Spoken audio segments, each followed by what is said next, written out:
எங்கள் காலடி வழுவிடாமல் எங்கள் நடைகளை ஸ்திரப்படுத்தும்.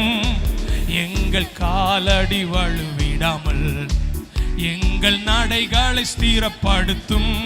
கண்மணி போல காத்தருளும், கிருபையால் நிதம் வழி நடத்தும். கண்மணி போல காத்தருளும், கிருபையால் நிதம். அல்லேலூயா தேவனுக்கே, அல்லேலூயா கர்த்தருக்கே, அல்லேலூயா பரிசுத்தருக்கே, அல்லேலூயா ராஜனுக்கே, அல்லேலூயா தேவனுக்கே, அல்லேலூயா கர்த்தருக்கே, அல்லேலூயா பரிசுத்தருக்கே, அல்லேலூயா ராஜனுக்கே. சபையில் உம்மை அழைத்திடுவோம், சகாயம் பெற்று வாழ்ந்திடுவோம். சபையில் உம்மை சகாயம் பெற்று வாழ்ந்திடுவோம். சாத்தானை என்றும் ஜெயித்திடுவோம், சாகும் வரையில் உழைத்திடுவோம். சாத்தானை என்றும் ஜெயித்திடுவோம், சாகும் வரையில். அல்லேலூயா தேவனுக்கே, அல்லேலூயா கர்த்தருக்கே, அல்லேலூயா, அல்லேலூயா ராஜனுக்கே, அல்லேலூயா தேவனுக்கே, அல்லேலூயா, அல்லேலூயா பரிசுத்தருக்கே, அல்லேலூயா ராஜனுக்கே. ஜீவனுள்ள நாட்களெல்லாம் நன்மை கிருபை தொடர்ந்திடவே. ஜீவனுள்ள நன்மை கிருபை தொடர்ந்திடவே. வேத வசனம் கீழ்ப்படிவோம் தேவ சாயலாய். வேத வசனம் கீழ்ப்படிவோம் தேவ சாயலாய். அல்லேலூயா தேவனுக்கே, அல்லேலூயா கர்த்தருக்கே, அல்லேலூயா, அல்லேலூயா ராஜனுக்கே, அல்லேலூயா, ஆமென், அல்லேலூயா, அல்லேலூயா பரிசுத்தருக்கே, அல்லேலூயா ராஜனுக்கே. வானத்தில் அடையாளம் தோன்றிடுமே, இயேசு மேகத்தில் வந்திடுவார். வானத்தில் அடையாளம், இயேசு மேகத்தில் வந்திடுவார். நாமும் அவருடன் சேர்ந்திடவே நம்மை ஆயத்தம். நாமும் அவருடன் சேர்ந்திடவே நம்மை ஆயத்தம். சத்தமா அல்லேலூயா தேவனுக்கே, அல்லேலூயா, அல்லேலூயா பரிசுத்தருக்கே, அல்லேலூயா ராஜனுக்கே, அல்லேலூயா தேவனுக்கே, அல்லேலூயா, அல்லேலூயா பரிசுத்தருக்கே, அல்லேலூயா ராஜனுக்கே. தேவ தேவனை துதித்திடுவோம், சபையில் தேவன் எழுந்தருள. தேவ தேவனை, சபையில் தேவன் எழுந்தருள. ஒரு மனதோடு அவர் நாமத்தை துதிகள் செலுத்தி, ஒரு மனதோடு துதிகள் செலுத்தி. அல்லேலூயா தேவனுக்கே, அல்லேலூயா கர்த்தருக்கே, அல்லேலூயா பரிசுத்தருக்கே, அல்லேலூயா ராஜனுக்கே, அல்லேலூயா தேவனுக்கே, அல்லேலூயா கர்த்தருக்கே, அல்லேலூயா, அல்லேலூயா ராஜனுக்கே. நல்ல ரெண்டு கரங்களை தட்டி தேவாதி தேவனை துதியுங்கள். அவர் நல்லவர். ஆசையெல்லாம் நீர்தானையா, தேவையெல்லாம். அப்படி ஆசையோடு வந்தவங்களாம் பாட ஆரம்பிங்க. ஆசையெல்லாம் நீர்தானையா, தேவையெல்லாம். ஓ ரட்சகரே இயேசுநாதா, தேவையெல்லாம் நீர்தானே. ரட்சகரே இயேசுநாதா, தேவையெல்லாம். சதத உயர்த்தி மறுபடியும் எல்லாம். ஆசையெல்லாம் ஆசையெல்லாம்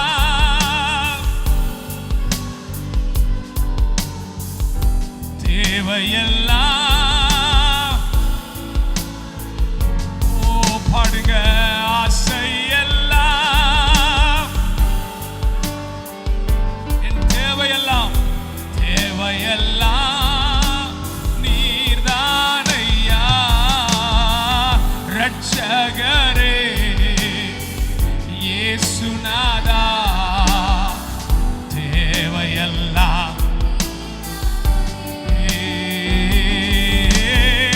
ரட்சகரே இயேசுநாதா, தேவையெல்லாம் நீர்தானே. எத்தனை பேருக்கு என் தேவையெல்லாம் இயேசுதான்னு வந்திருக்கிறீங்க இந்த ஆராதனையில? இந்த ஆராதனையில் அத்தனை பேருடைய கேள்விகளுக்கும் பதில் கிடைக்கும்னு ஆண்டவரை பார்த்து சொல்லுங்க. என் தேவையெல்லாம் நீங்க தான். தேவையை சந்தித்துக் கொள்வதற்காக ஒருவேளை நீங்க ஆராதனைக்கு வந்திருந்தா உங்க எண்ணத்தை கொஞ்சம் மாத்திட்டு சொல்லுங்க. என் தேவையெல்லாம் நீங்க தான்.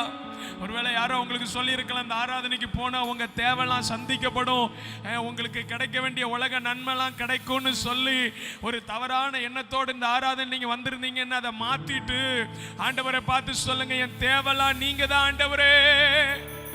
என் தேவையெல்லாம் நீர்தானே. வைராக்கியமா சொல்லணும் அந்த வார்த்தைய. என் தேவையெல்லாம். கமான், பரலோகம் இந்த சத்தத்தை கேட்கட்டும் ராஜா. என் தேவையெல்லாம் நீர்தானே.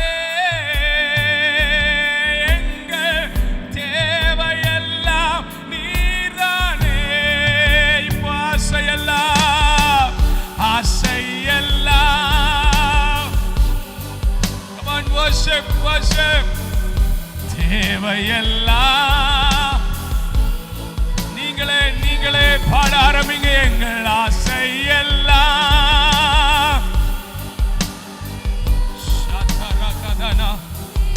எல்லாம் நீர்தானையா, ரட்சகரே இயேசுநாதா, தேவையெல்லாம். விசுவாசம் பெருகட்டும் அந்த வார்த்தையை சொல்லும் போதே. ரட்சகரே இயேசுநாதா, தேவையெல்லாம். Praise God. கர்த்தர் நல்லவர். கர்த்தருடைய வசனத்துக்கு நேராக நாம் திருப்புவோம். வேத பகுதியை என்னோடு திருப்பிக் கொள்ளுங்கள். இந்த மாதத்தினுடைய வாக்குத்தத்த வசனம் அப்போஸ்தலர் 2ஆம் அதிகாரம் அதனுடைய 28வது வசனத்தை நாம் வாசிக்க கேட்போம். ஜீவ மார்க்கங்களை எனக்கு தெரியப்படுத்தினீர், உம்முடைய சன்னிதானத்தில் என்னை சந்தோஷத்தினால் நிரப்புவீர் என்று சொல்லுகிறான். ஆமென். ஆபகுக் 3ஆம் அதிகாரம் அதனுடைய 17, 18, 19 வசனங்களை நாம் வாசிக்க கேட்போம். அத்திமரம் துளிர் விடாமல் போனாலும், திராட்சை செடிகளில் பழம் உண்டாகாமற் போனாலும், ஒலிவ மரத்தின் பலன் அற்று போனாலும், வயல்கள் தானியத்தை விளைவியாமற் போனாலும், கிடையில் ஆட்டு மந்தைகள் முதலற்று போனாலும், தொழுவத்திலே மாடு இல்லாமற் போனாலும், நான் கர்த்தருக்குள் மகிழ்ச்சியாயிருப்பேன், என் இரட்சிப்பின் தேவனுக்குள் களி கூறுவேன்.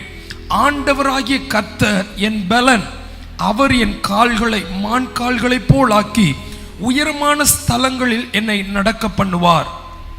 இது நெகினோத் என்னும் வாத்தியத்தில் வாசிக்க ராக தலைவனுக்கு ஒப்புவிக்கப்பட்ட சங்கீதம்.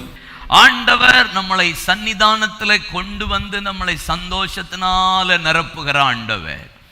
எல்லா துக்கங்கள், பாடுகள், உபத்திரவங்களை கர்த்தர் மாற்றி அவருடைய சன்னிதானத்தில் சந்தோஷத்தினால நிரப்புவேன் என்று சொல்லப்பட்டிருக்கிறார்.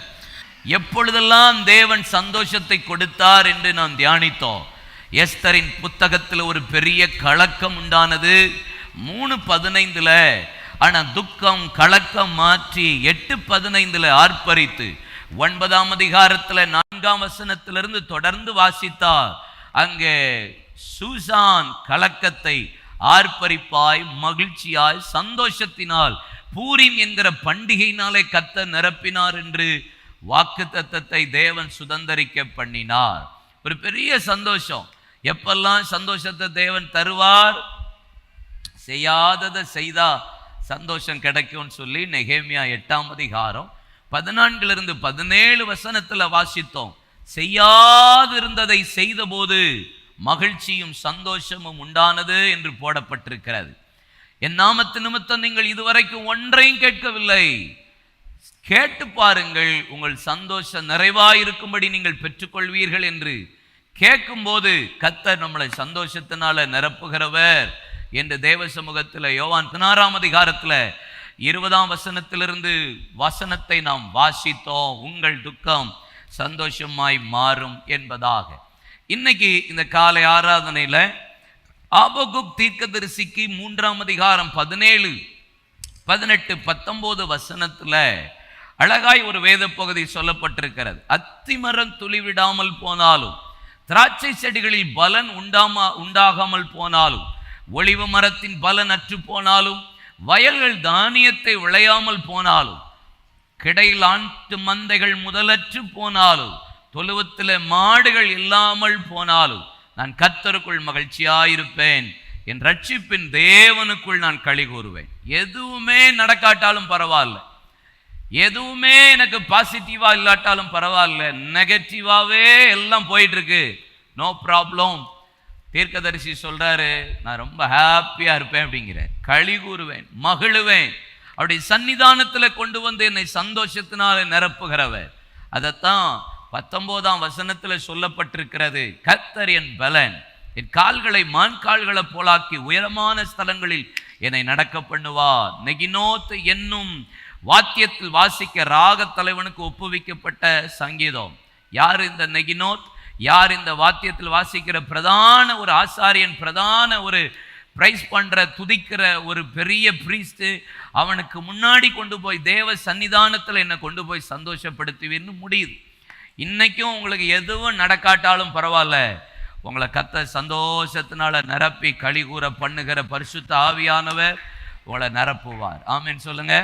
சில நேரம் சில காரியம் தாமதித்து கொண்டே இருக்கும் தெரியுமா? ஜெபம் தாமதிக்கலாம், ஆசீர்வாதம் தாமதிக்கலாம், என்ன ஒண்ணுமே நடக்கலை அப்படின்னு உங்களுக்கு தோணும்ல. இன்னைக்கு கர்த்தர் சொல்லார், உங்களை களி கூற பண்ணி அனுப்ப போகிறார், உங்களை சந்தோஷத்தினால கர்த்தர் நிரப்புவார். ஆமென். இது ஆபகுக்கின் அனுபவமா இருந்தாலோ இஸ்ரவேல் ஜனங்களின் மீது வந்த ஒரு பெரிய நியாய தீர்ப்பு என்றுதான் இந்த வேத பகுதியில தீர்க்க தரிசனம் சொல்லப்பட்டிருக்கிறது. ஏன் இந்த இஸ்ரவேல் ஜனங்களுக்கு இந்த நியாய தீர்ப்பு வந்தது என்றால், 2 நாளாகமத்தின் புஸ்தகம் 36ஆம் அதிகாரத்துல 8, 9 வசனத்தை நீங்கள் வாசித்தா, அங்கே இஸ்ரவேல் தேசத்தை யோயாக்கீம் என்கிற ஒரு ராஜா வந்து அரசாட்சி பண்ணினான் என்று போடப்பட்டிருக்கிறது. இந்த யோயாக்கீம் பார்த்தீங்கன்னா தேவனுக்கு பிரியமில்லாமல், ஆண்டவருக்கு பிரியமில்லாத அருவருப்புகளை தேவ சமூகத்தில் செய்தான். அவன் கர்த்தரின் பார்வைக்கு பொல்லாப்பானதை செய்தான் என்று போடப்பட்டிருக்கிறது. எப்போ ஒரு பொல்லாப்பான காரியம், தேவனுக்கு பிரியமில்லா காரியம் வருதோ, அப்பொழுதெல்லாம் வேதத்தில் நீங்க வாசித்தா தேவனுடைய நியாய தீர்ப்பு வந்திருக்கிறதை நீங்கள் பார்க்க முடியும். அது இஸ்ரவேல் ஜனங்கள் எகிப்து தேசத்திலிருந்து வெளிப்பட்ட போதிலிருந்தும் சரி, அதற்கு பின்பாக பாபிலோனுக்கு தன்னை ஒப்பு கொடுத்த காலகட்டங்களிலும் சரி, நியாயாதிபதிகளின் காலத்தில் தேவன் பெலிஸ்தியர் கையிலேயோ அம்மோனியர்கள் கையிலையோ, மோவாபியர்கள் கையிலையோ, அசீரியர் கையிலையோ தேவன் எப்பெல்லாம் இஸ்ரவேல் ஜனங்களை ஒப்பு கொடுத்து நியாய தீர்ப்புக்கு நேராக நடத்தியிருப்பார் என்றால், இஸ்ரவேல் ஜனங்கள் கர்த்தருக்கு பிரியமில்லாத, கர்த்தருக்கு பொல்லாப்பானதை, தேவனுக்கு அருவருக்கிறத எப்பெல்லாம் செஞ்சார்களோ அப்பெல்லாம் கர்த்தர் அவர்களை சத்துரு கையில ஒப்பு கொடுத்து நியாய தீர்ப்பை கொடுத்ததை நீங்க வேதத்துல பார்க்க முடியும். சாலமோன் ஒரு நல்ல ஒரு சமாதான புருஷன் தான். அவன் காலத்துல தான் ஆண்டவர் ஆலயத்தை கட்டுறதுக்கு அழகா செயல்பட்டார். ஆனா 2 ராஜாக்கள் 11ஆம் அதிகாரம் முதல் வசனத்திலிருந்து நீங்கள் வாசித்து பார்த்தா 14ஆம் வசனம் வரைக்கும் வாசிச்சு பாருங்க. நல்ல சமாதான புருஷன். அவன் கேளாத ஐஸ்வர்யத்தை கர்த்தர் கொடுத்தார். ஞானத்தினால தேவன் அவனை நிரப்பினார். அவனுடைய ஞானத்தை பார்க்க சேபா ராஜஸ்திரி ஏறக்குறைய 1400 டன் தங்கத்தை கொண்டு வந்து அவன் ஆலயத்தை கட்டுறதுக்காக எல்லாவற்றையும் கொடுத்தார் என்று வேதம் சொல்லுகிறது. அங்க பாத்தீங்கன்னா 1ஆம் வசனத்திலிருந்து 2 ராஜாக்கள் 11:1 அவன் வந்து கர்த்தருக்கு பிரியமில்லாமல் மோவாபியர், அம்மோனியர், சீதோனியர், ஏதோனியர், ஏத்தியர் மற்ற அநேக ஜாதி பெண்களோடு உறவு கொண்டார்.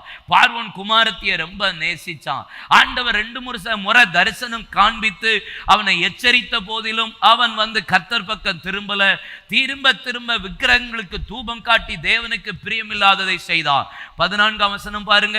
வேதம் இப்படி சொல்லுகிறது, கர்த்தர் ஏதோமியனாகிய ஆதாத் என்னும் ஒரு விரோதியை சாலமோனுக்கு எழுப்பினார்.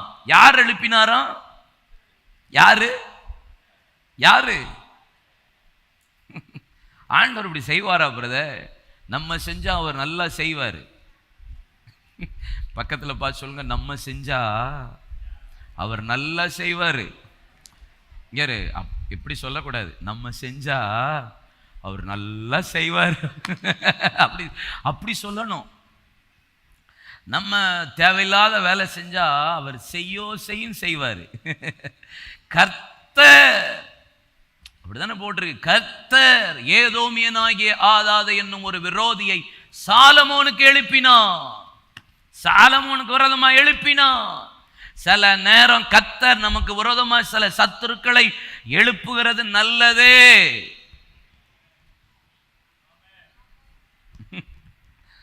கர்த்தர் உங்களை ஆசீர்வதிக்க போறா.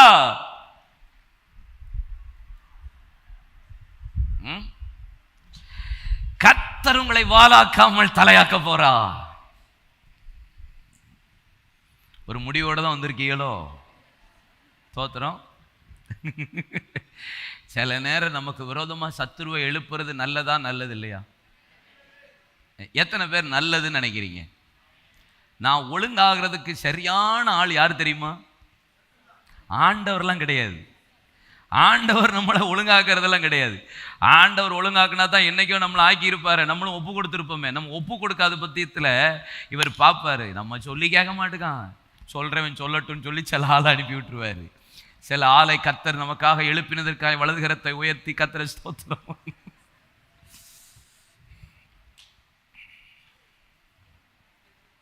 கையவே காணுமே. ஆமா, எழுப்பின கர்த்தர் சத்துருக்களுக்காய் ஸ்தோத்திரம். என்ன சரி செய்யறாரு. ஆமான்னு சொல்லுங்க. என்ன முன்னும் பின்னும் நெருக்கி கர்த்தர் கரெக்ட் பண்றதுக்காய் கர்த்தருக்கு ஸ்தோத்திரம். சாலமோனுக்கு ஆண்டவரை எழுப்பினாராம். விரோதமா எழுப்பினார் என்று போடப்பட்டிருக்கிறது. ஆனா நீதிமொழிகள் 16:7 வாசித்து பாருங்க. ஒருவனுடைய வழி கர்த்தருக்கு பிரியமான இருந்தால் அவருடைய சத்துருக்களும் அவனோடு சமாதானம் பண்ணும்படி செய்வார் என்று போடப்பட்டிருக்கிறது. நம்முடைய வழியை சிந்தித்து பார்க்க வேண்டியது ரொம்ப அவசியமா இருக்கு. வழியை ரொம்ப யோசிக்கணும், சிந்திக்கணும். ஏன் இந்த நியாய தீர்ப்பு வந்தது? ஒண்ணுமே இல்லாம போச்சு. ஏன் இதெல்லாம் வந்துச்சு? 70 வருஷம் இஸ்ரவேல் தேசத்துல ஒன்றும் இல்லாமல் போயிட்டு. இந்த நியாய தீர்ப்புக்கு காரணத்தை ஆபகுக்கு 2ஆம் அதிகாரத்துல பாருங்களேன். ஏன் இந்த ஆண்டவர் இந்த 3ஆம் அதிகாரத்தினுடைய 17ஆம் வசனத்தினுடைய நியாய தீர்ப்பு எப்படி வந்தது? 2ஆம் அதிகாரம் 6ஆம் வசனத்துல பாருங்க. மைய பகுதி போடப்பட்டிருக்கிறது. தன்னுடையதை அல்லாததை தனக்கு சேர்த்துக் கொள்ளுகிறவனுக்கு ஐயோ. 5 ஐயோ சொல்றேன். எத்தனை 5? 5 ஐயோ சொல்லுங்க. ஐயோ 5 ஐயோ. ஐயோ. ஏன் இஸ்ரவேல் ஜனங்களுக்கு இந்த நியாய தீர்ப்பு வந்ததா? தன்னுடையதல்லாதவைகளை தனக்காக சேர்த்துக் கொள்ளுகிறவனுக்கு ஐயோ. ஏன்பா உனக்கு 70 வருஷம் நியாய தீர்ப்பு வந்தது? ஏன் உன் விளைச்சலை கர்த்தர் நிறுத்தி போட்டா? ஏன் சத்துரு கையில ஒப்பு கொடுத்தா? ஏன் இது நடந்தது? தனக்கு அல்லாததை, தன்னுடையது அல்லாததை தனக்காக சேர்த்து கொள்ளுகிறவனுக்கு ஐயோ. முதல் நியாய தீர்ப்பு. இரண்டாவது பாருங்க, 9ஆம் வசனம் பாருங்க. பின்பகுதி சொல்லுகிறது, பொல்லாத ஆதாயத்தை தேடுகிறவனுக்கு. கேட்கல? பொல்லாத ஆதாயத்தை தேடுகிறவனுக்கு ஐயோ. மூணாவது 12ஆம் வசனம் பாருங்க. இரத்த பழிகளினாலே பட்டணத்தை கட்டி அநியாயத்தினாலே நகரத்தை பலப்படுத்துகிறவனுக்கு ஐயோ. நீ இப்படிதான் செஞ்ச. மூணாவது ஐயோ பாருங்க, 15ஆம் வசனம் பாருங்க. குடிக்க கொடுத்து, கடைசி பகுதி, அவர்களை வெறிக்க பண்ணுகிறவனுக்கு. குடிக்க கொடுத்து அடித்தவனை வெறிக்க பண்ணுகிறவனுக்கு ஐயோ. அஞ்சாவது பாருங்களேன், 18ஆம் வசனம். விக்கிரகங்களுக்கு எண்ணத்துக்கு உதவும் மரத்தை பார்த்து வெளி என்றும் ஊமையான கல்லை பார்த்து எலும்பு என்று சொல்லுகிறவனுக்கு ஐயோ. ஐயோ, 5 ஐயோ. நீ என்னெல்லாம் செஞ்ச?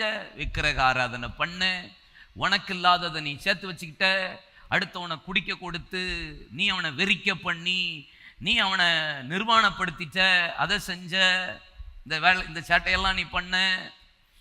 ஆமென். பண்ணியா இல்லையா அப்படின்னு சொல்றார் இஸ்ரவேல் ஜனங்களை பார்த்து. இரத்தப்பழிகளினால் பட்டணத்தை கட்டி பலப்படுத்தி அவனுக்கு ஐயோ. அநியாயத்தினால் நகரத்தை, பொல்லாத ஆதாயத்தை தேடுகிறவனுக்கு ஐயோ. இந்த 5 நியாய தீர்ப்பு, இந்த 5 காரியத்தை இஸ்ரவேல் ஜனங்கள் செஞ்சாங்க.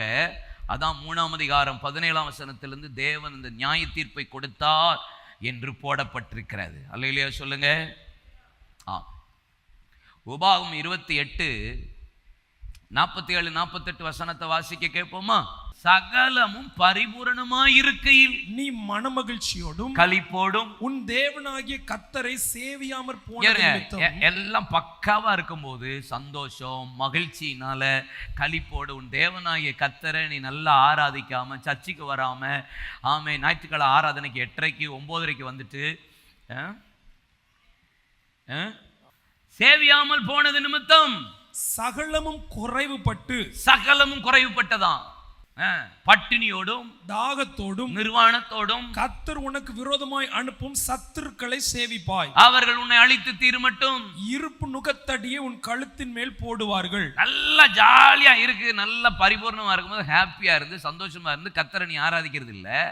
அந்த டைம்ல ஆராதிக்கிறத விட்டுட்டு எல்லாம் இல்லாத போது ஹல்லேலூயா இயேசுவே யாய் ஒழுங்கா தான் நான் கொடுத்தேன்லங்கிறாரு. நீதிமொழிகள் 30:9 வாசித்து பார்த்திருக்கீங்களா? நான் பரிபூரணம் அடைகிறதுனால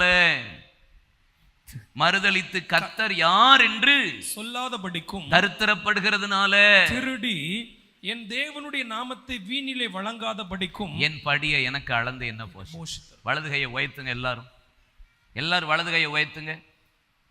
என் படிய சொல்லுங்க, என் படிய எனக்கு அளந்து என்ன போஷித்தார். அன்னைக்கு பாடு எனக்கு போதும் ஆண்டவரே. எக்ஸ்ட்ராவா வந்து ஏறுங்க, கையை கீழே போடுங்க. எக்ஸ்ட்ராவா வந்து சர்ச்சுக்கு நான் லேட்டாக வர்றதை விட எக்ஸ்ட்ராவா இருந்து பிஸின்னு சொல்றதை விட உங்களுக்கு புரியும், நான் நினைச்சு பேசுறேன். எக்ஸ்ட்ராவா கர்த்தர் கொடுத்து 2 காரு 3 காரு 4 வீடு பேங்க்கு எல்லாம் பெருக ஆக போஸ்டிங் அது இதுன்னு எல்லாம் கிடைச்சி நான் சர்ச்சுக்கு லேட்டாக வர்றதை காட்டிலும் ஒண்ணுமே இல்லாம நான் திருடி தருத்தர நான் இருக்கிறத காட்டிலும் இன்னைக்கு உள்ளதை எனக்கு தந்துருங்கப்பா. எனக்கு ரொம்பவும் வேண்டாம், இல்லாமையும் போக வேண்டாம். நான் கர்த்தருக்குள்ள மகிழ்ந்து கலிகூற மட்டும் கர்த்தர் எனக்கு உதவி செஞ்சிருங்க. அல்லேலூயா. நியாய தீர்ப்பு அது நிமித்தம் எனக்கு எல்லாம் இது நடந்தது. ஆனாலும் தீர்க்கதரிசி ஒரு வார்த்தை சொல்றாரு, நான் எப்படி இருப்பேனா மகிழ்ச்சியா கர்த்தருக்குள்ள களி கூறுவேன். என்னென்னலாம் சொல்றாரு ஒவ்வொரு வார்த்தையை வாசிப்போமா? திரும்பி போங்களேன். அதே ஆபகுக் 3ஆம் அதிகாரம் 17ஆம் வசனத்தின் முதல் வார்த்தை, அத்திமரம் துளிர் விடாமல் போனாலும். இது எதை குறிக்கிறது? அத்தி அத்திமரம் துளிர் விடாமல், அத்திமரம்ன்றது யூதர்களை குறிக்கிறது. அத்திமரம் எதை குறிக்கிறது? யூதர்களை. துளிர் விடாமல் போனாலும் அப்படின்னா என்ன? துளிர் அப்படின்னு சொன்னா தள்ளி விடுகிறது என்று அர்த்தம், ஒதுக்கப்படுறதுன்னு அர்த்தம், சரியா? புறம்பாக்குறது அப்படின்னு அர்த்தம். அப்படின்னா என்ன அர்த்தம்? யூதர்கள் தள்ளிவிட்டார்கள் அப்படின்னு அந்த ஒரே வார்டிங்ல நான் சொல்லலாம். இப்போ வேத வசனத்தை நம்ம வாசித்தா யோவான் 1:11 சொல்லப்பட்டிருக்கிறது, அவர் தமக்கு சொந்தமானதிலே வந்தார், அவருக்கு சொந்தமானவர்களோ அவரை ஏற்றுக்கொள்ளவில்லை. அவர் சொந்தமானதில் வந்தார், அவருக்கு சொந்தமானவர்களோ அப்படின்னா யூதர்களோ அவரை தள்ளிவிட்டார்கள், புறம்பாக்கினார்கள், ஒதுக்கினார்கள், அவரை தனிமைப்படுத்தினார்கள் என்று அர்த்தம். அப்ப அத்திமரம் துளிர் விடாமல் போனாலும், என் சொந்த ஜனம் என்னை புறக்கணித்தாலும், என் வீட்டார் என்னை சத்துருவாய் நினைத்தாலும், நான் நேசிச்சவர்கள் என்னை புறக்கணிச்சாலும், நான் ரொம்ப விரும்பினவங்க என்னை ஒதுக்கினாலும் எப்படி இருப்பேனா? ஆமென். நம்மளை சில நேரம் கர்த்தர் சில ஆள்கிட்ட ஒப்பு கொடுத்து நம்மளை தனிமையாக்குவார் பாருங்க. தனிமையாக்குறது கர்த்தர் நம்மை கைவிட்டார் என்பது அல்ல. தனிமையாக்குறது என்பது கர்த்தர் என்னோடு பேசுறதுக்கு தேவன் ஏற்படுத்தி கொடுக்கிற நேரன்றதை மறந்துடாதீங்க. தனிமை என்பது கர்த்தர் என்னை ஒதுக்கல, என்னை கைவிடல. என்னை சில நேரம் தனிமைப்படுத்துறதுக்கு காரணம் என் கூட உட்கார்ந்து பேச விரும்புறாரு. நம்ம செஞ்ச தப்ப கர்த்தர் நமக்கு காட்டி கொடுக்க விரும்புறார். நம்ம எதுல தவறினோம், எதுல மிஸ்டேக் பண்ணோம், எதுல தேவனுக்கு பிரியமில்லாமல் செய்தோம், ஆண்டவரை எதுல காரியத்துல புறக்கணித்தோம் என்பதை தேவன் நமக்கு காட்டி கொடுக்கிறதுக்கு தான் கர்த்தர் நம்மளை தனிமைப்படுத்துகிறார். இந்த அத்திமரம் துளிர் விடாமல் போனாலும், என் சொந்தக்காரன் என்ன புறக்கணிச்சாலும், என் கூட இருக்கிறவன் என்ன ஒதுக்கினாலும், என் கூட இருக்கிற வீட்டில் இருக்கிறவங்களை என்ன புறக்கணித்தாலும், என் நண்பர்கள் என்னை விரோதித்தாலும், I don't bother about anything. என்னோடு கூட ஒருவர் உண்டு, என்னை நடத்துகிறவர் ஒருவர் உண்டு, என் பட்சத்தில் ஒருவர் உண்டு. அவருக்குள் களி கூறுவேன், அவருக்குள் மகிழ்ச்சியா இருப்பேன். நல்ல கை தட்டி கர்த்தரை மகிமைப்படுத்துவோம்.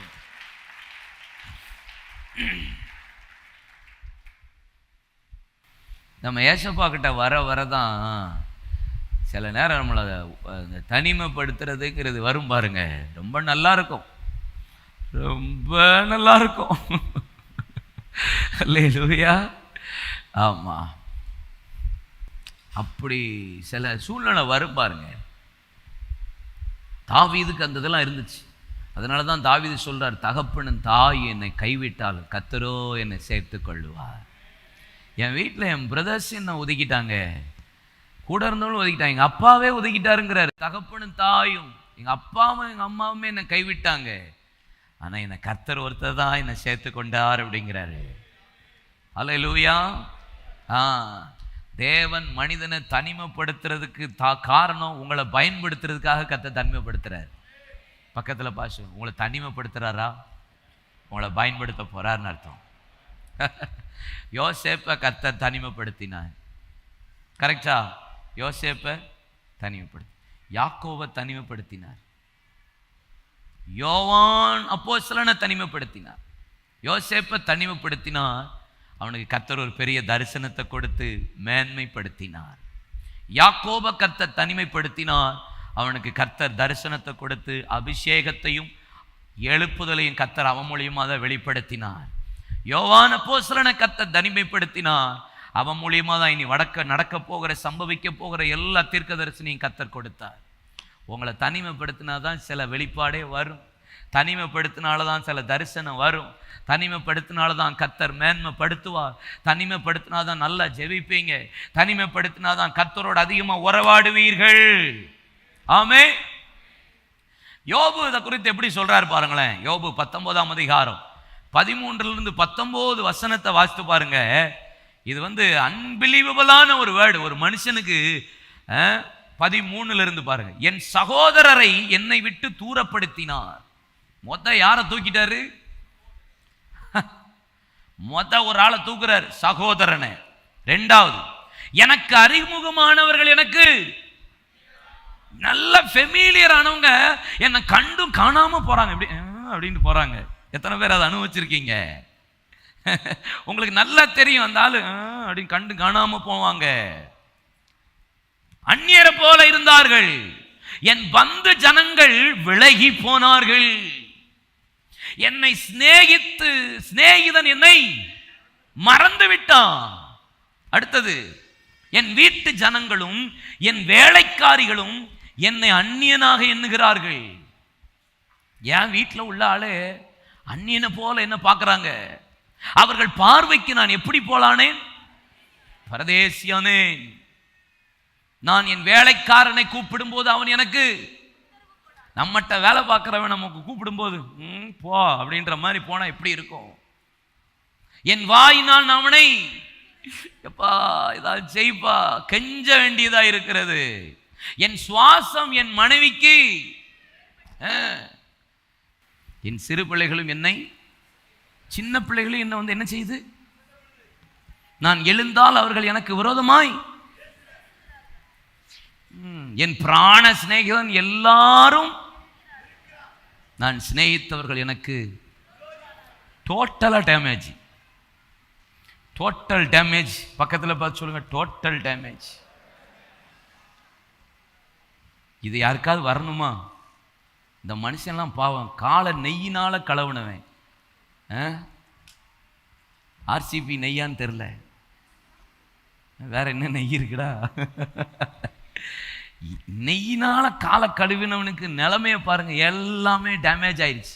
எல்லாத்தையும் தூக்கி தூக்கி அடிக்கிறார் ஆண்டவர். யோபு 19:25. ஆனால் அவர் ஒன்று சொல்றாரு, என் மீட்பர் உயிரோடு இருக்கிறார், அவர் கடைசி நாட்களில் பூமியின் மேல் நிற்பார் என்று நான் அறிந்திருக்கிறேன். அந்நிய கண்கள் அல்ல, கர்த்தருக்குள் களி கூறுவேன். எல்லாரும் என்ன விட்டு போனாலும் பரவாயில்ல, இந்த உலகமே என்ன வெறுத்தாலும் பரவாயில்ல, என் இனஜன பந்துக்கள், என் சிநேகிதன், என் பிராண சிநேகிதன், ஒருவேளை இந்த காலை வேளையில் பலரால் அப்படி நீங்கள் ஒதுக்கப்பட்டு தள்ளப்பட்டு குடும்பத்துக்குள்ள வெளியே வேலை பார்க்குற இடத்துல படிக்கிற இடத்துல ஒருவேளை உங்களை நெக்லெக்ட் பண்ணுறாங்களா? உங்களுக்கு ஒரு தீர்க்க தரிசனம் சொல்றேன், கர்த்தருக்குள் களி கூர்ந்து மகிழ இந்த காலை வேளையில் ஆவியானவர் உங்களுக்கு அனுக்கிரகம் செய்வாராக. சந்தோஷமா சொல்லுங்க, கர்த்தர் என் மீட்பர் உயிரோடு இருக்கிறார். 2 கொரிந்தியர் 11:26 1 தெசலோனிக்கேயர் 2:14 வாசித்து பாருங்க. பவுல் சொல்றாரு, என் சுய ஜனங்களால் வந்த மோசம்ன்றார். எந்த ஜனமா? இயேசுவுக்கு அதான் இருந்தது. சொந்தத்துல வந்தார், சொந்தமானவர்கள் அவரை ஏற்றுக்கொள்ளல. இதுதான் அத்திமரம் துளிர் விடாமல் போனாலும் அப்படிங்கிறாரு. ஒருவேளை இந்த காலை வேளையில அப்படி இருப்பீங்கன்னா கண்ணை மூடுங்க எல்லாரும். Close your eyes. நான் இப்படிலாம் ஒதுக்கப்பட்டிருக்கிறேன் அப்படின்னு சொல்றவங்க இருந்தா வலது கையை உயர்த்தி அப்படியே கொஞ்சம் ஸ்தோத்திரம் பண்ணி சொல்லணும். பிரதர், இப்படிலாம் நான் தள்ளப்பட்டு இருக்கிறேன், பகைக்கப்பட்டிருக்கிறேன், ஒதுக்கப்பட்டிருக்கிறேன், என் கூட பிறந்தவங்களே என்னை ஒதுக்குறாங்க, என்னை புறம்பாக்குறாங்க. ஆண்டவரை கர்த்தருக்குள் களி கூற மகிழ கர்த்தர் நமக்கு அனுக்கிரகம் செய்யட்டு. சொல்லுங்க, என் மீட்பர் உயிரோடு இருக்கிறார். ஒதுக்கப்பட்டிருக்கீங்களா சிஸ்டர்? தள்ளப்பட்டு இருக்கீங்களா பிரதர்? உங்க வீட்டாரே உங்களுக்கு சத்துருவா இருக்காங்களா? உங்க பிராண சிநேகிதனும் உங்க சின்ன பிள்ளைங்களாம் அசட்டை பண்றாங்களா? உங்கள்கிட்ட வேலை பார்க்குறவங்களே உங்க சத்தத்தை கேட்காம அவங்கள்ட்ட கெஞ்ச வேண்டி இருக்கா? ஆண்டவரே, என் மனைவி எப்படி இருக்கா, என் புருஷன் எப்படி இருக்கா, என் பிள்ளைகள் எப்படி இருக்காங்க, என் மாமனார் மாமியார் அப்படி இருக்காங்க, என்னை ஒதுக்குறாங்க, என்னை வேறுபடுத்துறாங்க. இல்ல, நீங்க சொல்லுங்க, என் மீட்பர் உயிரோடு இருக்கிறா, நான் கர்த்தருக்குள் மகிழ்ந்து களி கூறுவேன். அப்படியே சன்னிதானத்துல கொண்டு வந்து கர்த்தரனை சந்தோஷத்தினால் நிரப்புவா, இயேசுவின் நாமத்தில். ஆமென். 2 ராஜாக்கள் 20:7 வாசிச்சா எசேக்கியா ராஜாவை குறித்து போடப்பட்டிருக்கிறது. என்ன போட்டிருக்கு? ஏசையா அத்திப்பழ அடையை கொண்டு வாருங்கள் என்றான். அதை அவர்கள் கொண்டு வந்து பிளவின் மேல் பற்று போட்டபோது அவன் உழைத்தான். எசேக்கியா ஜெபிக்கிறான். 15 வருஷம் கர்த்தர் கூட்டி கொடுக்கிறாரு. ஆனா அது ஹீல் ஆகிறதுக்கு ஒரு வேலை நடக்குது. என்ன பழம் அடையான்? அத்திமரம் துளிர் விடாமல் போனாலும் அத்திப்பழ அடை. அதை கொண்டு வந்து அந்த பிளவின் மேல் போட்டார்கள். சுகாய்ட் அப்படின்னா என்னன்னா, சில நேரம் நமக்கு வியாதியில் சுகத்துக்காக ஜெபம் பண்ணிக்கிட்டே இருப்போம் தெரியுமா? பல பேர் பல வருஷமாக சில வியாதிக்காக ஜெபம் பண்ணிகிட்டே இருப்பீங்க. ஆனால் உங்களுக்கு சுகமே வரலைன்னு வச்சுக்கோங்க, கிடைக்கலன்னு வச்சுக்கோங்க, நீங்கள் எப்படி இருப்பீங்க? என்ன ஜெபம் பண்ணி எத்தனை வருஷம் சர்ச்சுக்கு வரேன், எத்தனை வருஷம் ப்ரேயர் ரெக்வெஸ்ட் எழுதி கொடுக்குறேன், ஏசப்பா நம்மளை சுகமாக்குறவர் தானே, ஏசப்பா நமக்கு விடுதலை கொடுக்குறவர் தானே, அவருடைய தழும்புகளால் சுகமானம் தானே சொல்லியிருக்கிறது. ஆனாலும் பவுலுக்கோ உன் சரீரத்தில் ஒரு முள் கொடுக்கப்பட்டிருக்கிறது, அது உனக்கு நல்லது. சில நேரம் அத்தி மரம் துளிர் விடாமல் சொந்த ஜனம் நம்மளை ஏற்றுக்கொள்ளாமல் இருந்தாலும், சில நேரம் வியாதியில் சுகம் இல்லாமல் கிடைக்கிறதுக்கு தாமதமானாலும் நான் கர்த்தருக்குள்ளே களி கூறுவேன்னு சொல்கிறவங்க எத்தனை பேர் இருக்கீங்க? எத்தனை பேரால் முடியும்? பரவாயில்ல, அவர் என்ன சுகம் கொடுக்கறதுனால தான் நான் இயேசுப்பாவை நான் பின்பற்றுவேன் கிடையாது. கிடைக்காட்டாலும் கர்த்தரை ஸ்தோத்திரம் பண்ணுவேன், களி கூறுவேன். அற்புதம் செய்கிறதோ சுகம் கொடுக்கிறதோ, எப்போ கொடுக்கணும், எப்போ விடுதலை கொடுக்கணும், எப்போ அற்புதம் செய்யணும், எப்போ நன்மை கொடுக்கணுங்கிறத அவர் வச்சிருப்பார். ஆனால் அவர் லேட்டாக பண்ணாலும் கர்த்தருக்குள்ள ஸ்தோத்திரம் பண்ணுவேன், களி கூறுவேன். இப்போ எனக்கு சுகம் கிடைக்காதாலும் கர்த்தருக்கு ஸ்தோத்திரம், என்னை சுகப்படுத்துறவருக்கு ஸ்தோத்திரம். சில பேரை நான் பார்த்துருக்கிறேன், சில வியாதியோடே கர்த்தருக்குள்ள மரித்ததை நான் பார்த்துருக்கிறேன். அதுக்காக ஆண்டவர் அற்புதம் செய்கிறவர் அல்ல என்பதல்ல. சிலரை தேவன் நடத்துகிற பாதை அவர் சுகம் கொடுத்தாதான் ஜீவிக்கிறார் என்பது அல்ல, அவர் அற்புதம் செய்தாதான் ஜீவிக்கிறவர் என்பதல்ல. என் ஆண்டவர் சுகம் கொடுத்தாலும் பரவாயில்ல, சுகம் கொடுக்காட்டாலும் பரவாயில்ல, என் கூட இருக்கிறவன் என்னை விட்டு தூர போனாலும் பரவாயில்ல, என்னை பகைத்தாலும் பரவாயில்ல, என் மீட்பர் உயிரோடு இருக்கிறார், நான் கர்த்தருக்குள் களி கூறுவேன். ஒரு உலக ஆசீர்வாதத்துக்காக, உலக ஆரோக்கியத்துக்காக நான் அவரை பின்பற்றுவேன்னா நான் அவரை ஒரு கேவலம் இல்லை. ஸ்தோத்திரம் ஸ்தோத்திரம், ஆமென் சொல்லுங்க. கானானிய ஸ்திரியை மகளை பின்னாடியே கூட்டுட்டு மகளுக்கு சுகம் கிடைக்கணும்னு பின்னாடியே போறா. ஆனால் இயேசு கண்டுக்கிட்டாரா? உடனே சுகம் கொடுத்தாரு? கிடையாது. சில ஆளுக்கு உடனே ஹீலாச்சு, சில ஆளை தாமதம் பண்ணி போட்டுட்டாரு கிடப்பில். 38 வருஷம் ஒருத்தனை போட்டு வச்சிருக்காரையா, யோசிச்சு பாருங்க. நான் அந்த பெதஸ்தா குளத்தை போய் பார்த்தேன். இஸ்ரேல் தேசத்தில் பெதஸ்தா குளம் எங்கே இருக்குது தெரியுமா? இயேசு கிறிஸ்து அவங்க அம்மா மரியாள் அவங்களுடைய அம்மா வீட்டுக்கு பக்கத்தில் தான் அந்த பெதஸ்தா குளம். மரியாளுடைய இயேசுனுடைய பாட்டி வீட்டு பக்கத்தில் தான் பெதஸ்தா குளம். சரித்திரம் சொல்கிறாங்க, இயேசு வரும்போதெல்லாம் அந்த 38 வருடம் உள்ள பாடுள்ள மனுஷனை பார்த்துட்டே இருப்பாராம். சின்ன வயசில் பாட்டி வீட்டுக்கு வருவாராம், அவனை போய் எட்டி பார்த்துட்டு வருவாராம். அப்படிலாம் சொல்கிறாங்க. இயேசு பிறக்கிறதுக்கு முன்னாடி இருந்து அவன் வியாதியஸ்தன், கரெக்டா? 38 வருஷம் அங்கே படுத்து கிடக்கிறான். இயேசு வரும்போதெல்லாம் என்ன எழும்பிட்டானான்னு பார்ப்பாராம், குளிச்சுட்டானா, குளத்துக்குள்ளே இறங்கிட்டானான்னு போய் பார்ப்பாராம். கண்டுக்கவே இல்லை இயேசு. ஆனால் அவருக்கு ஒரு நேரம் வந்தது பாருங்க, வஸ்திரத்தை எடுத்துட்டு எழும்பிட்டாரு பாருங்க. இல்லையா சொல்லுங்க. கர்த்தர் சுகம் கொடுத்தாலும் பரவாயில்ல, கொடுக்காட்டாலும் தோத்திரம். இப்படியெல்லாம் எங்கே யார் பிரசங்கம் பண்ணுவா? சுகம் கொடுப்பார், அது கொடுப்பார், கொடுக்கிற நேரம் கொடுப்பார். கொடுக்காட்டாலும் கர்த்தருக்குள்ள களி கூறுவேன், ஆமென் சொல்லுங்க. இயேசுவை ஏதோ உலக ஆசீர்வாதத்துக்காக, உலக ஆரோக்கியத்துக்காக, சரீர ஆரோக்கியத்துக்காக மாத்திரம் இயேசுவை பின்பற்றுகிறவனா நான் இருக்க விரும்பல. எல்லா சூழ்நிலைகளிலும் மனரம்யமாய் கர்த்தரை பின்பற்ற தான் கர்த்தர் நம்மை அழைத்திருக்கிறார். உங்களுடைய சன்னிதானத்தில் கர்த்தரை துதிக்க வச்சிருக்கிறார். ஒரு வீடியோ பார்த்தேன், ஒரு ஆள் பெட்டில் படுக்க போட்டு ஸ்டேஜில் ஆராதிச்சிட்டு இருக்கிறாங்க. சர்ச்சில் பெட்டில் படுக்க போட்டு அவர் கர்த்தரை துதிக்கிறார், ஆராதிக்கிறார். அவரால் முடியல, கர்த்தரை துதிக்கிறார். சர்ச்சில் கொண்டு அவர் கவலையே படலையே, நல்லா விடுதலையாக கர்த்தரை ஸ்தோத்திரம் பண்ணி படுத்துட்டே பாட்டு பாடி ஆராதிக்கிறார். நமக்கு ஒன்றுன்னா வீட்டில் விட்டு தலைவலினாலே வீட்டை விட்டு எழும்ப மாட்டேங்கிறோமே, குறுக்கு வழி பிரதர் அப்படின்னு லீவ் போட்டுறோமே சண்டே ஆராதனைக்கு. இல்லை, என்ன வந்தாலும் கர்த்தருக்குள் களி கூறுவேன். 2வது, திராட்சை செடியில் சொல்லுங்க.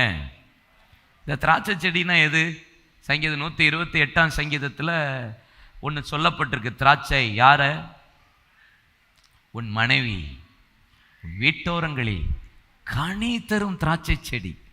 இல்லை, யோபு பற்றி சொல்லப்பட்டிருக்கு, அவன் பொல்லாப்புக்கு விலகுகிறவன், யோபு 1:8 பாருங்க. கர்த்தர் சாத்தானை நோக்கி, ம். என் தாசனாகிய யோபு மேல் கவனம் வைத்தாயோ? உத்தமனும் சன்மார்க்கனும் தேவனுக்கு பயந்து பொல்லாப்புக்கு விலகிறவனுமாய் அவனை போல பூமியில் ஒருவனும் இல்லை என்றார். இப்படிப்பட்ட ஒரு ஆளுக்கு அவன் மனைவி 2ஆம் அதிகாரம் 9-10 வசனம் பாருங்க. அப்பொழுது அவன் மனைவி அவனை பார்த்து, அதான் சொல்றேன், அவள் மனைவி அவனை பார்த்து, நீர் இன்னும் உத்தமத்தில் உறுதியாய் நிற்கிறீரோ? தேவனை தூஷித்து ஜீவனை விடும் என்றாள். தேவனை தூஷித்து, யோ மனுஷனாயா நீனு? மனைவியை சொல்றேன்.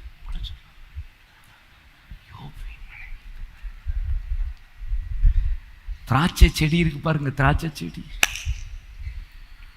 கொடியா இருக்க வேண்டிய செடி கழுத்துல போட்டு இருக்குது. கொடி ஓவரா படர்ந்து அப்படியே கழுத்தை போட்டு ஒண்ணு இருக்குது. திராட்சை செடியே என்ன இல்லாம போனாலும் சொல்லுங்க, சொந்த ஜனங்கள் நம்மளை புறக்கணிக்கும் போதும், வியாதிகள் நமக்கு சுகத்தில் வராத போதிலும் கர்த்தரை துதிப்பேன்.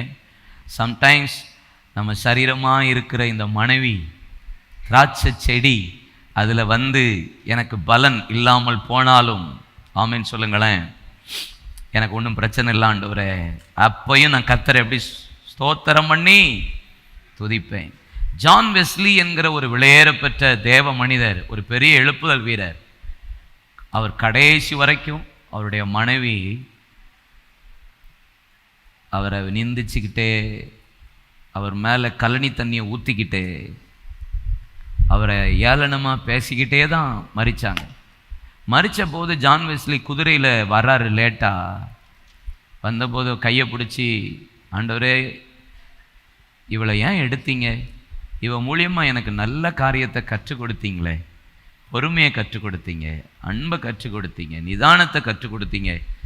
இப்போ எனக்கு திரும்பி வேணும் அப்படின்னு சொல்லி இயேசு நாமத்தில் ஒன்று உயிரோட எழும்பிட்டு அந்த அம்மா. ஆமாம், ஆண்டவர் சொன்னார், இல்லை நான் அவளை வச்சிருந்தது உன்னை கற்றுக் கொடுக்கறதுக்கு தான். இப்போ அவளை என் சமூகத்தில் இழைப்பாடுறா, விட்டுருணுன்னு அந்த அம்மா திரும்பி போயிடுச்சு. இது ஆத்திரம். சில நேரம் நம்ம நினைக்கிறோம், பிரதர்ஸ், மனைவி வந்து ஏன் இப்படி இருக்கிறா அப்படின்னா நம்மளை சரி பண்ணுறதுக்கு. நம்மளுடைய ஒரிஜினல் கேரக்டர் எப்போ தெரியும் தெரியுமா? ஆஃப்டர் மேரேஜ் ஒன்லி தான். உங்களை கர்த்தர் கொடுக்கறது எதுக்கு தெரியுமா? நல்ல புருஷர்களை கர்த்தர் உருவாக்குறதுக்கு. ஆமேன்னு சொல்லுங்க. ஆனால் ஒரு மனைவி எப்படி இருக்கணும்? பைபிளில் என்ன வசனம் இருக்குது? மனைவியை குறித்து என்ன போட்டிருக்கிறார் ஆண்டவர்? மனைவி வந்து கர்த்தர் அருளும் ஏவு. மனைவியை கண்டடைகிறவன் நன்மையானதை கண்டடைகிறான். மனைவி புருஷனுக்கு சொல்லுங்க, நீங்க அப்படி இருக்கணும், கிரீடமா இருக்கணும். அந்த கிரீடம், அந்த நன்மை எப்படி இருக்குமா? நீதிமொழிகளின் புஸ்தகம் 31ஆம் அதிகாரம் 10-31 வசனத்தை வாசித்து பாருங்க. அழகாக ஒரு மனைவியை பற்றி சொல்லப்பட்டிருக்கிறது. மனைவிமார்கள் கவனிக்கணும். நீங்க டெய்லி இல்லைன்னா வாரத்துக்கு ஒரு முறையாவது நீதிமொழிகள் 31ஆம் அதிகாரம் 10-31 வசனத்தை வாசிக்கணும்.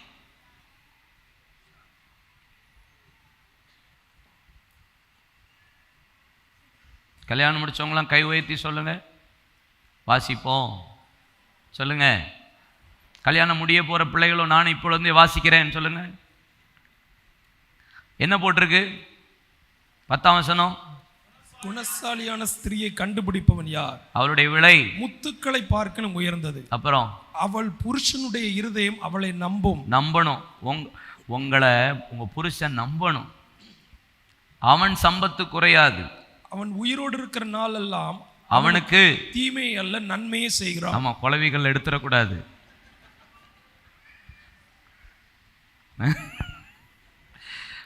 பயமாவே இல்லை இருக்கு இப்பெல்லாம். மனைவி புருஷனை கொன்றாள், நியூஸ் எல்லாம் அப்படிதானே அதிகமாக வருது. தோத்திரம். ஆட்டு மயிரையும் சணலையும் தேடி பார்த்தீங்களா? கை நாள் உற்சாகத்தோடு விளைச்சார். அப்போ குளிர்காலத்திலையும் ட்ரெஸ் உண்டாக்குறா, வெயில் காலத்துக்கு வேண்டிய ட்ரெஸ்ஸையும் உண்டாக்குறா. வியாபார கப்பலை போல இருக்கிறாளாம். தூரத்திலிருந்து தன் ஆகாரத்தை கொண்டு வருகிறாள். இருட்டோட எழும்புகிறார். 5:30 5 மணிக்கெல்லாம் எழும்புறவங்களாம் அல்லேலூயா.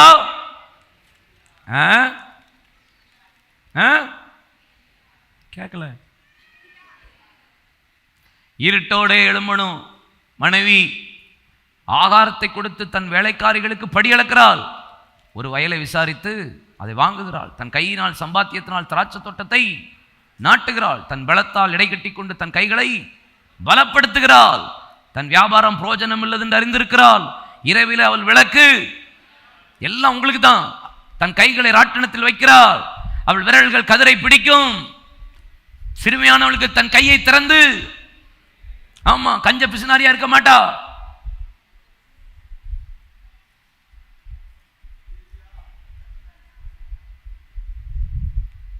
கல்யாண வீட்டில் ஆம்பளை சமயக்காரன் தான் இருப்பான்.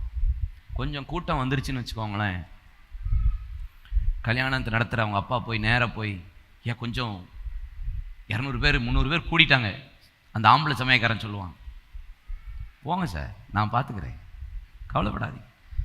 என்ன கூட்டை போட்டு சாம்பாரில் தண்ணி ரசத்தை ஊற்றி அவர் சாம்பாரம் ஆக்கி கொடுத்து என்னதான் வேலையை முடிச்சிருவார். பார்த்துருக்கீங்களா? சமாளிப்பார். ஆனால் நம்ம வீட்டில் யாராவது எக்ஸ்ட்ரா ஒரு ஆள் வந்துட்டா, நீங்கள் சாப்பிடாதீங்க, நான் சாப்பிட்டேன்னு சொல்லுங்க, நீங்கள் சாப்பிட்றாதீங்க, சாப்பிட்டான்னு சொல்லு. சமாளிக்க தெரியாது நம்ம ஆளுக்கு. சாப்பிட்டேன்னு சொல்லிருக்கு, வயிறுக்கு சரியில்லைன்னு சொல்லுங்க. நமக்கு எப்படி இருக்கும்? சமாளிக்க தெரியாது சில இப்போ இருக்கிற பொம்பளைகளுக்கு. முந்தியெல்லாம் எத்தனை பேர் வந்தாலும் என்னத்தையாவது சமாளிச்சு அடிச்சு நரிச்சு என்னத்தையாவது கொடுத்துருவாங்க. பார்த்துருக்கீங்களா? இப்போ நம்ம ஆளுக்கெல்லாம் உங்களுக்கு மட்டும்தான் இருக்கு, நீங்கள் சாப்பிடுங்க, இல்லைன்னா நீங்கள் போங்க வெளியே. அடுத்தது, ரத்தின கம்பளங்களை தனக்கு உண்டு பண்ணுகிறாள். மெல்லிய புடவையும் ரத்தாமரமும் அவள் உடுப்பு. அவள் புருஷன் தேசத்து மூப்பர்களோட ஞாயிற்றுத்தலங்கள் உட்கார்ந்துருக்க பேர் பெற்றவனா இருக்கிறானா. இப்படிப்பட்ட பிள்ளைகள் மனைவிமார்களுக்கு புருஷன் இப்படி இருப்பானா, பேர் பெற்றவனா. அவள் உடை பலமும் அலங்காரமா இருக்கிறது. வருங்காலத்தை பற்றி மகிழ்கிறாள். தன் வாயை எப்படி திறக்கிறானா? ஆமா, அடுத்த ஆளை பத்தி பேசுறதே கிடையாது. பாருங்க, போன் பண்ணி ஏக்கா உங்களுக்கு கதை தெரியுமான்னு கேட்கறதே இல்லை. தயையுள்ள போதகம் அவள் நாவின் மேலே. அப்புறம் சோம்பேறியாவே இருக்கிறது கிடையாது. காலையில வாக்குத்தத்த ஆராதனைக்கு வந்துடுறா, நைட் பிரேயருக்கு வந்துடுறா, பிரேக்கிங் பிரேயருக்கு வந்துடுறா, எல்லா மீட்டிங்க்கும் வந்துடுறாள என் வீட்டுக்காரி அப்படின்னு போட்டிருக்கு. அவள் பிள்ளைகள் எழும்பி அவளை பாக்கியவது என்கிறாள். புருஷனும் அவளை பார்த்து, அநேக பெண்கள் குணசாலியாக இருந்தது, நீயோ அவர்கள் எல்லாரும் மேற்பட்டல் நாளை புகழ்கிறாள். சௌந்தரியம் வஞ்சனியம் உள்ளது அழகு வீண், கர்த்தருக்கு பயப்படுகிற ஸ்திரியை புகழப்படுவாள். அவள் கைகளின் பலனை அவளுக்கு கொடுங்கள், அவளுடைய செய்கை வாசல்களில் அவளை புகழக் கடவது. ஒரு பெண்ணுன்னா இப்படி இருக்கணும். இப்படி இருக்க இன்னைக்கு ஒப்பு கொடுப்பீங்களா? எல்லாம் வலது கரத்தை உயர்த்துங்க. நீங்கள் எல்லாரும் கல்யாணம் முடிய போகிற எல்லாரும் கையை உயர்த்துங்க. இந்த நீதிமொழி 31ஆம் அதிகாரம் 10 - 31 வசனம் சொன்ன வார்த்தைகளை செய்ய பிரயாசப்பட, எனக்கு கீழ்ப்படிய ஒப்பு கொடுக்குறேன்னு சொல்லி ஜெபம் பண்ணுங்க. ஒரு நிமிஷம் ஜெபம் பண்ணுங்க. வாலிப பிள்ளைகள் நான் இருக்கணும்னு சொல்லி ஜெபம் பண்ணுங்க. எதிர்காலத்தில் நாங்களும் இப்படி இருக்கணும். ஆண்டவரே ஸ்தோத்திரம். ஆமேன் சொல்லுங்க. ஆமேன் ஆமேன். 3வது, ஒலிவ மரம். சொல்லுங்க. ஒலிவ மரம் அதே 128ஆம் சங்கீதத்தில் 3ஆம் வசனத்தில் போடப்பட்டிருக்கிறது. யாரை பற்றி? பிள்ளைகள். இவருங்க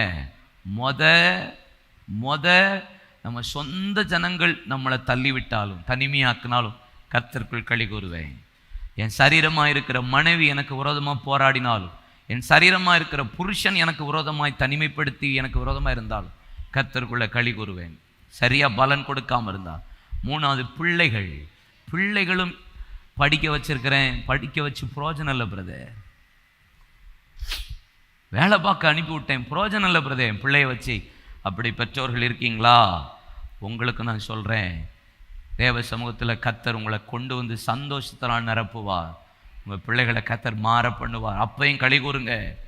வயல்கள் தானியத்தை சொல்லுங்க. அப்படின்னா என்ன அர்த்தம்? வயல்களில் தானியத்தை விளையாம போனால் ஆவிக்குரிய பிளஸிங், உலக ஆசீர்வாதம் இல்லை, ஆவிக்குரிய ஆசீர்வாதங்கள் என்னிடத்திலிருந்து இல்லாமல் ஆவிக்குரிய நன்மைகள் ஜெபிக்க முடியாம, ஆவிக்குரிய பஞ்சம் ஜெபத்துல சில நேரம் பதில் வராம இருக்கலாம், ஊழியத்தில் ஆத்துமா வராம இருக்கலாம், ஒருவேளை ஜெபம் பண்ணி ஒரு ரெஸ்டும் ஒரு ரிசல்ட் இல்லாம இருக்கலாம். யோபு 23:3 பாருங்க. நான் அவரை எங்கே கண்டு சந்திக்கலாம் என்பதை அறிந்தால் நலமாயிருக்கும், அப்பொழுது நான் அவன் ஆசனத்துக்கு முன்பாக வந்து சேர்ந்து. 8:10 பாருங்க. இதோ நான் முன்னாக போனாலும் அவர் இல்லை, பின்னாக போனாலும் அவரை காணேன், இடதுபுறத்திலும் அவர் கிரியை செய்தும் அவரை காணேன், வலதுபுறத்திலும் நான் அவரை காணாதபடி ஒளித்திருக்கிறார். ஆனாலும் நான் போகும் வழியை அவர் அறிவார், அவர் என்னை சோதித்த பின்பு நான் பொன்னாக விளங்கும். சில நேரம் ஆவிக்குரிய வாழ்க்கையில் ஜெபம் பண்ணியும் ரிசல்ட் இல்லைன்னு வரும்போது ஒரு ஆவிக்குரிய பஞ்சம் இருக்கும், வெறுமை இருக்கும். சில நேரம் ஒரு வெறுமை, ஒரு ரெஸ்ட்லெஸ் இருக்கும். பார்த்தீங்களா? நான் சொல்கிறேன், இந்த காலை வேளையில் கத்தர் மாற பண்ணி களிகூற பண்ணுவாராக. ஆட்டு மந்தை தொழுவத்தில் மாடு முதலற்று போனாலும் இல்லாமல் போனாலும், உலக செல்வங்கள் ஆசீர்வாதங்கள் எதுவுமே, ஐஸ்வர்யம் எது இல்லாமல் போனாலும் எப்படி இருப்போமா? நான் கர்த்தருக்குள் மகிழ்ச்சியாயிருப்பேன், என் ரட்சிப்பின் தேவனுக்குள்ளே களி கூறுவேன். அத்திமரம் துளிர் விடாமல் போனாலும், திராட்சை செடியில பலன் இல்லாமல் போனாலும், என்ன ஆனாலும் பரவாயில்ல ஆண்டவரே, ஒலிவு மரத்துல பலனற்று போனாலும், வயல்கள் தானியத்தை விளையாமல் போனாலும், கிடையில் ஆட்டு மந்தையில் முதலற்று போனாலும், தொழுவத்தில் மாடு இல்லாமல் போனாலும், நான் கர்த்தருக்குள்ள களி கூறுவேன், சந்தோஷமா அவருடைய சன்னிதானத்தில் இருப்பேன். ஏன்னா என்னை சன்னிதானத்தில் கொண்டு வந்து என்னை சந்தோஷத்தினால் நிரப்புகிறவர் அவர். ஒருவேளை ஏன் இதெல்லாம போச்சு, ஏன் இதெல்லாம் இல்லாம போச்சு, ஏன் என் சொந்தம் என்னை வெறுத்தது, ஏன் கர்த்தர் என்னை தனிமையின் பாதையில் நடத்தினா, என் மனைவி என்னை ஏன் நிராகரிக்கிறா, என்னை வெறுக்கிறா, என் பிள்ளைகள் எனக்கு பலனை கொடுக்காம எனக்கு விரோதமா போராடுறாங்க, ஏன் ஆவிக்குரிய ஆசீர்வாதத்தில் ஒரு பஞ்சம், உலக ஆசீர்வாதத்தில் பிசினஸ்ல ஏன் தடை, ஏன் நியாய தீர்ப்பு, தேவனுக்கு பிரியமில்லாதது இருக்கா, கர்த்தருக்கு பிரியமில்லாத நம்முடைய வாழ்க்கையில் இருக்கா?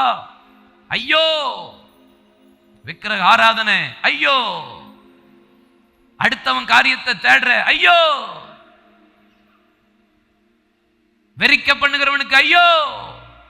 தேவனுக்கு பிரியமில்லாமல் யோயாக்கீம் பொல்லாத காரியத்தை செய்தான், அவனுக்கு ஐயோ. அதனால கர்த்தர் நியாய தீர்ப்பு அனுப்பினார். சில நேரம் நம்முடைய லைஃப்ல ஏன் ஒன்றும் பலன் இல்லை, ஏன் ஒரு சந்தோஷம் இல்லை, நியாய தீர்ப்பு. ஆனா இன்னைக்கு நான் கர்த்தருடைய சமூகத்துல சன்னிதானத்துல வந்திருக்கிறேன். ஆண்டவரே, என்னை மனம் திரும்ப ஒப்பு கொடுக்கிறேன், என்னை அர்ப்பணிக்கிறேன். உமக்கு பிரியமில்லாதது என் வாழ்க்கையில இருந்தா இந்த காலை ஆராதனையில கம்யூனியனுக்கு முன்னாடி என்னை ஒப்பு கொடுக்கிறேன்னு சொல்றவங்க கைகளை உயர்த்தி ஆண்டவர்ட்ட அர்ப்பணிங்க.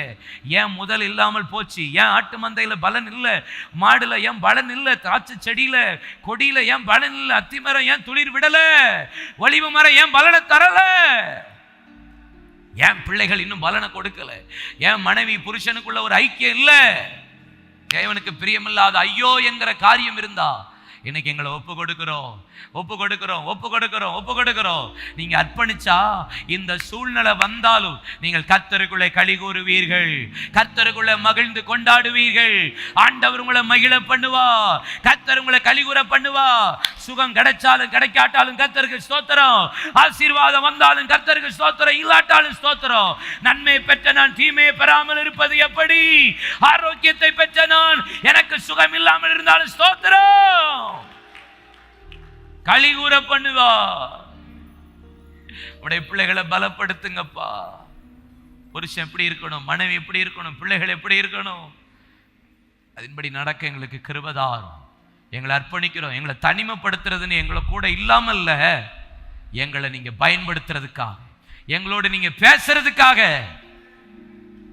எங்களோடு இடைபடுறதுக்காக, அதுக்காக நன்றி. சில தனிமை நீர் எங்களோடு பேச போகிறீர். யோசேப்புக்கு வந்த தனிமை தரிசனம் மேன்மை, யாக்கோபுக்கு வந்த தனிமை அபிஷேகம் எழுப்புதல், ஆண்டவரே தாவீதுக்கு வந்த தனிமை 3 அபிஷேகம் ராஜாவின் மேன்மை உயர்வு, ஆண்டவருக்கு பிரியமானவனா இருந்தான். யோவான் அப்போஸ்தலனின் தனிமை வரும் காரியங்களை கர்த்தர் வெளிப்படுத்தினார். உங்களை தனிமைப்படுத்துறது நல்லது. கர்த்தருக்குள் களி கூறுவோம், மகிழ்வோம். ஆண்டவரே உம்முடைய பிள்ளைகளை நீர் பலப்படுத்துகிறதற்காய் கரங்களை கட்டி தேவனை மகிமைப்படுத்துவோமா.